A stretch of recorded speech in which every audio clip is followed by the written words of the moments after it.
Okay, quick fix to give ourselves more flight and give our partner more space. If you find you're blocked by your partner or you're banging knees a lot, this should be an easy fix for you. So this goes for whoever is moving backwards, whether it's lead or follow. The way we're biologically engineered, you're gonna wanna be split weight. This is very stable. You're not going to want to be on one foot only. It's just the way we're built. But when we're ballroom dancing, smooth or standard, we've got that partner, that 100-pound tumor stuck on the front of us. This is going to greatly increase how your partner feels where you are and then how confident they are in stepping. Huge. In this day and age, certainly flight is king if you want to get marked in comps.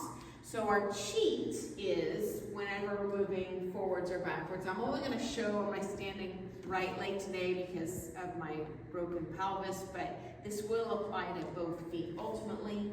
And I'll show in a second with both lead and follow. It applies to both. So whenever I move backwards, I don't want to crunch the paper.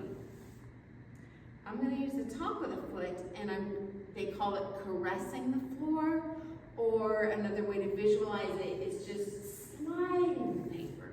I'll show that forward, not crunching the paper, just the tippy toe, sliding the paper. That's going to give you a lot more flight. I don't know if you can see that. Show from the side. Sliding paper. Crunching paper. Okay.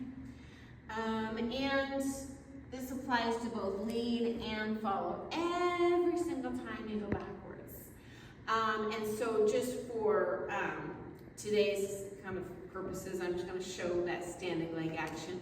First I'll show as a lead, and then I'll show as a follow. So I'm leading.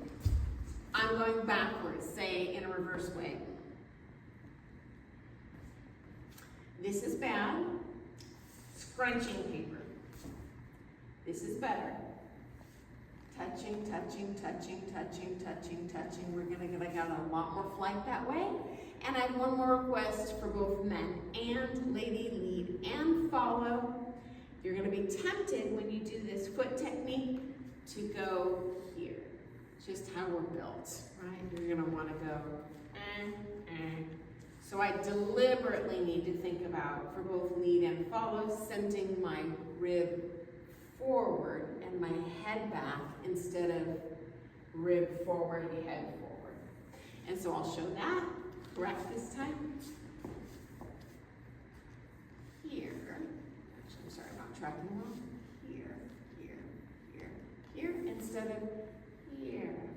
Okay, and now I'm going to show that as follow, just so you see that frame, but it's the exact same concept.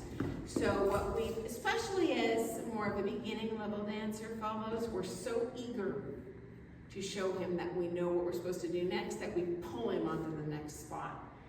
On step one of any figure, I gotta make sure I have no weight on that back foot. It's just caressing and sliding the paper. I'm never stepping on the paper.